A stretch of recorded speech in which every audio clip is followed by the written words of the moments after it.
second area where municipal government can make a big difference is in the development of climate change policy, or a climate change policy document. Now, this might seem almost like a no-brainer, and you might be wondering, why doesn't a city have a climate change policy document?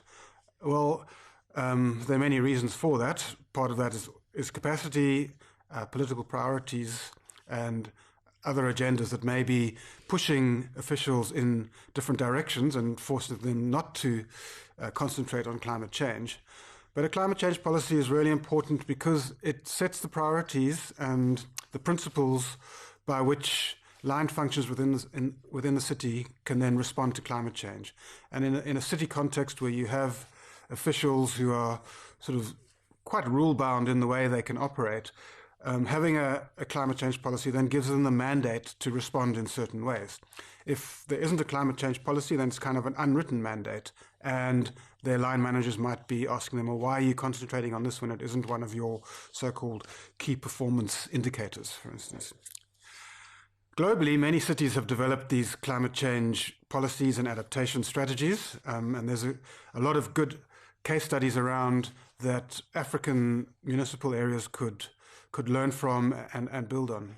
In Africa, we see these starting to emerge, particularly in some of the more proactive cities and towns, but in many cases, if they are there, they're not that well done. They might be driven by external funders and external consultants rather than internally generated.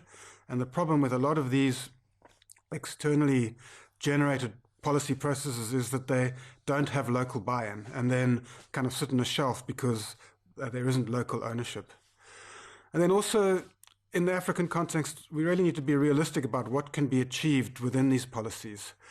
We know and we've seen that in many instances there's limited capacity, both human capacity and financial resourcing and sort of underlying adaptive capacities that constrain how proactive an African municipality can be in responding to climate change.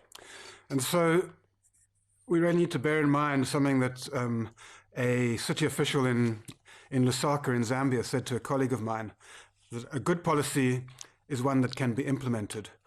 And in the African context, you want policies that really understand the local context and the local capacities, rather than an all-singing, all-dancing policy that is impossible to implement with the resources that are available. Another really important role for government in building an adaptation capacity within a city context is around rules and regulations. So government, local government or national government sets building standards, for instance, for domestic and commercial buildings, and those standards really control the way that buildings are constructed. And if the standards are poor and not up to date, then they may actually not lead to climate resilient buildings. So the critical intervention here is to set building standards that bear in mind the additional stresses that future climate change might be placing on buildings, and so that these buildings are built in a way that makes them climate resilient. The same goes for other aspects of infrastructure in the city. So whether it's roads or sanitation or stormwater drains or sewage treatment, the regulations need to be in place and they need to be up to date, so using best international practice, and then also adjusted to account for changing levels of design that we need to ensure safety under future climate risks. Then the other aspect of rules and regulations such as this is around enforcement.